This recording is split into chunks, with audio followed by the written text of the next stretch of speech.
Hello, and welcome to a new series that I'm doing about Printify and Etsy. I have been selling with Printify on Etsy for about 3 years, and I've learned some tips and tricks along the way that have helped me, and I'm just going to share them with you guys. And feel free to let me know if you find any of these things useful, or if you want to hear about possible other areas that I'm not covering yet, and I'd be happy to look into those for you and hopefully provide some good information. So today I'm going to talk about pricing your products and why it's so important to think about profit while you're pricing. I'm specifically using a spreadsheet here, and this is a spreadsheet that I've created. It's available in one of my digital shops, so I will link to that for you so that you can pick it up if you would like to. If you're a good spreadsheet person, you can probably make one of these yourself through Google Docs, but it's just $5.50 in my shop if you wanted to just make your life easier and you're not a big spreadsheet person. So I'm going to talk to you about how I use this spreadsheet specifically in pricing my products so that I'm sure to make a profit on Etsy.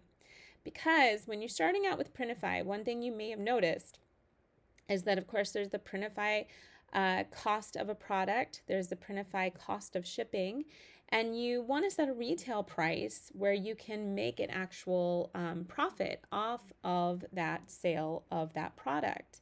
However, you also have to calculate in all those sneaky little Etsy fees, and there are a lot. And especially now that they have the offsite ads as well, that also can factor into that. It could be 12 or 15%, and that's a lot of your profit off the top. So when you're pricing, you want to imagine that all of those little things are coming off of your overall profit so that at the end, you still are on the plus side and not on the negative side. So I'll show you what I mean by that as I go through this spreadsheet here.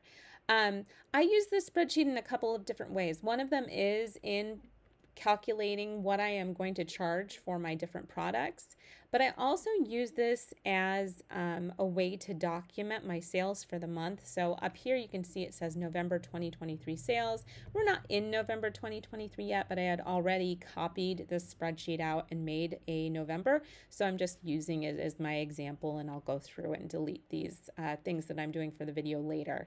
So you can always use it for your tax records or just to kind of keep track of the sales that you're doing for a month, but is also wonderful for pricing. So let's go through and kind of look at how I use this for pricing. I'm going to go over to Printify, and I've already gone into their bestsellers tab here, and I'm just going to scroll down and pick, let's say, this velveteen blanket. So if I look at the velveteen blanket, I'm going to pick Spoke here just as my provider. I'm going to click on the provider info, and here I can see the prices. Now, of course, there's the regular price, and then there's the premium price. I am a premium member, but if you're not, you're going to stick to this column, but I'm just going to go ahead and stick here in the green column because that's what I'm used to. Here you can see the price of the different sizes.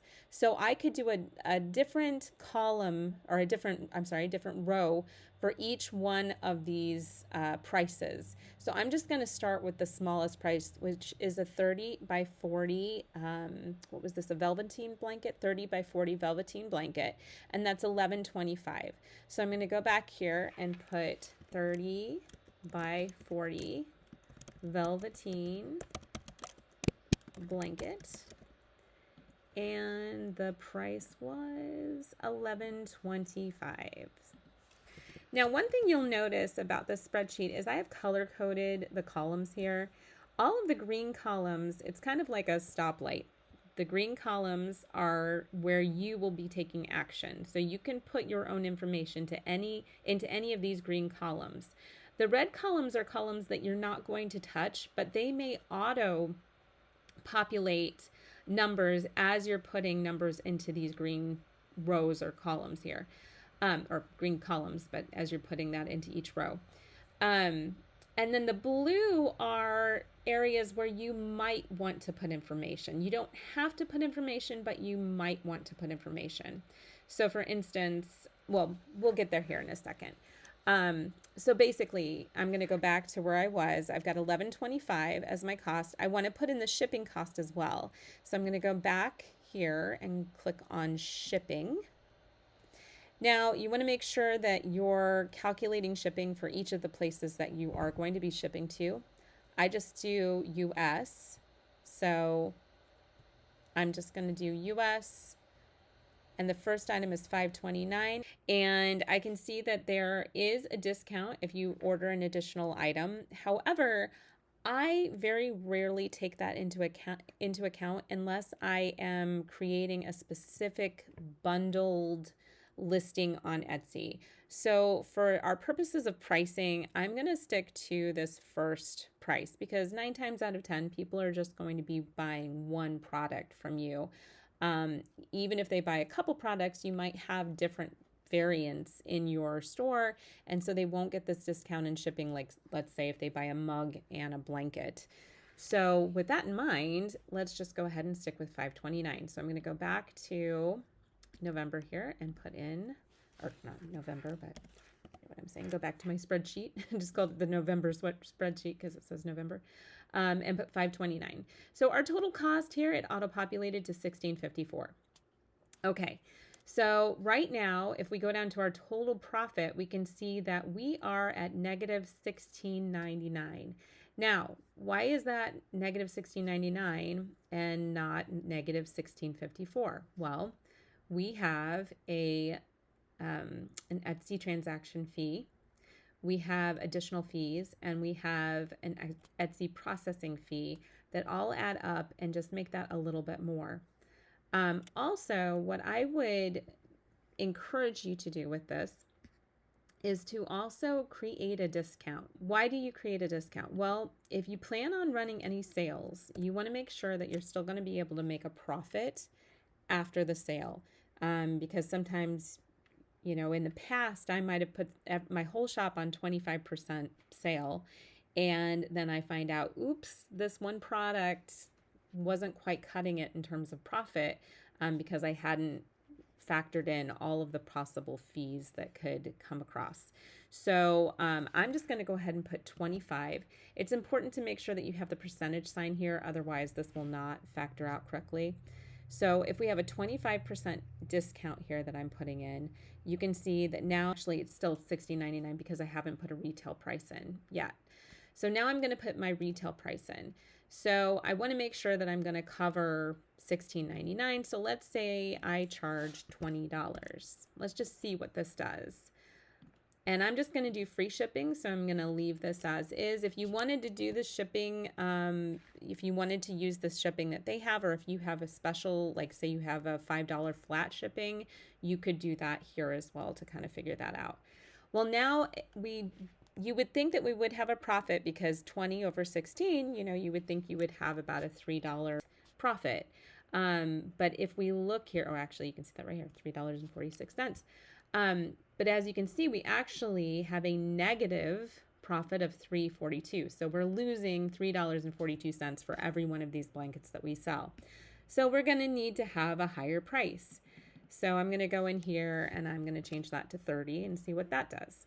Well, now we're getting somewhere. Now, every time we sell one of these, we make $3.37. But I don't know about you. $3.37 is not enough for me to make it worthwhile to sell these blankets. So, and a blanket is pretty nice. You can probably charge a little bit more for that. So I'm going to go ahead and up this to 40 and see what that does. Okay, now we're getting somewhere. $10.16.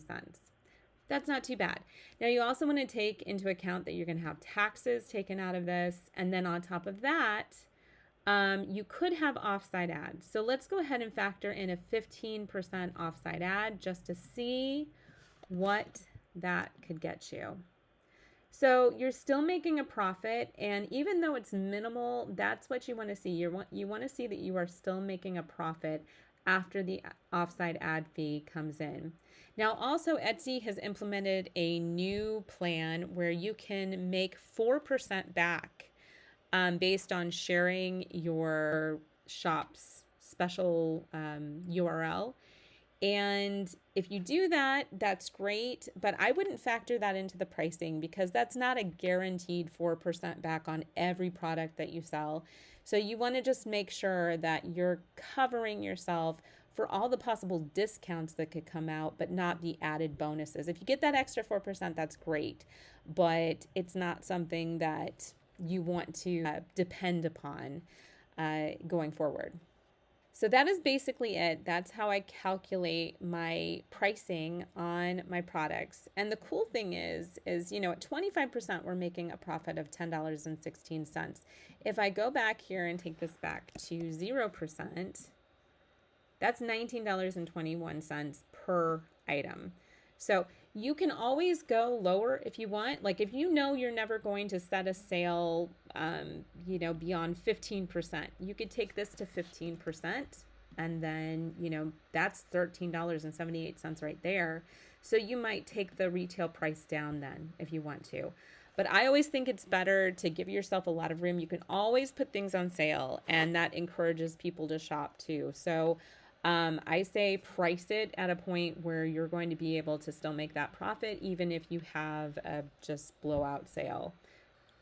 So there you have it. Hopefully this has been helpful to you. I'm going to go ahead again and link this spreadsheet down below in the description of this video. So please feel free to click on there and pick one up for yourself and let me know how you like it. Thanks so much and have a great day. Bye.